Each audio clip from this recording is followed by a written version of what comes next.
Royals hosting the Twins. The Twins are minus 190 on the money line. The Royals are plus 158. The over-under, 9.5 runs. The Twins laying a run and a half on the run line are minus 115, meaning if you bet them that way, they must win by 2, while the Royals getting a run and a half on the run line are minus 105, meaning if you bet them that way and they win this game outright, you would win, or if they lose by 1, you win. And when I saw that Lyles was pitching today, I had a feeling that the game tomorrow, he was going to be a heavy underdog. Ober pitched once against the Royals this year, 5 2/3, 1 run, 1 earned. They lost that game 3-2. He struck out 6 in that game. The Twins are 6-4 as a team in his last 10 appearances. He's averaging 5 2/3 innings pitched and 6 strikeouts per game in those games. The Twins have won his last 2 starts and they're 4-1 in his last 5.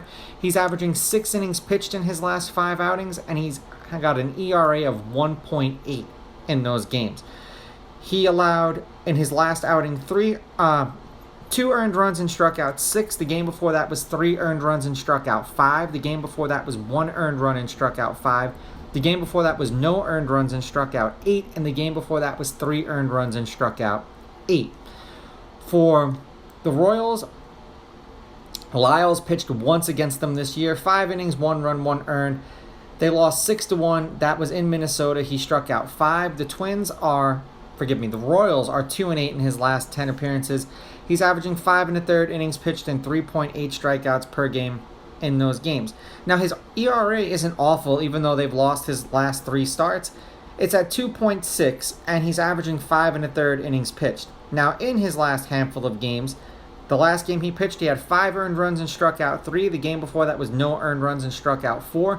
The game before that was 1 earned run and struck out 5, then 4 earned runs and struck out 2, and 3 earned runs and struck out 3. Head-to-head, the Twins are 8-2 against the Royals in their last 10. The home team is on a 5-game winning streak. The home team is 7-3 in their last 10. The favorite is 8-2 on the money line. The favorite winning these games by multiple runs, laying a run and a half, is 8-2. There's only been one one-run game in their last 10 meetings, and it was one of the games the Royals won. The over is 6-3-1 in their last 10, and the over 9.5 runs is 6-4.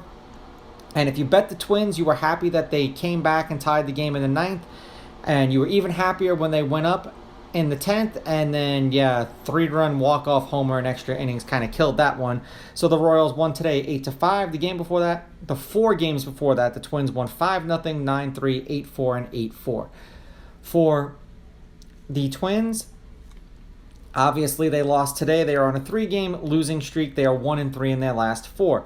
Beating the Mariners 4-3, then losing back-to-back games to the Mariners 9-7, 8-7, and losing today in extra innings on a walk-off home run 8-5.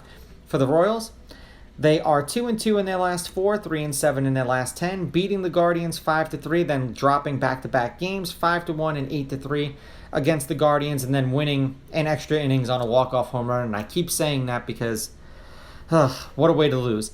8-5. I do not think the Royals are going to win this game tomorrow. I didn't think they were going to win the game today, and I was surprised, but we shall see.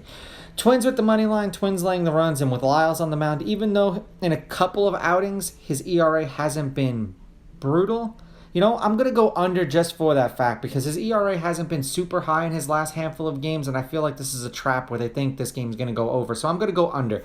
These are just my picks. If you disagree, please go with your gut, and please bet responsibly.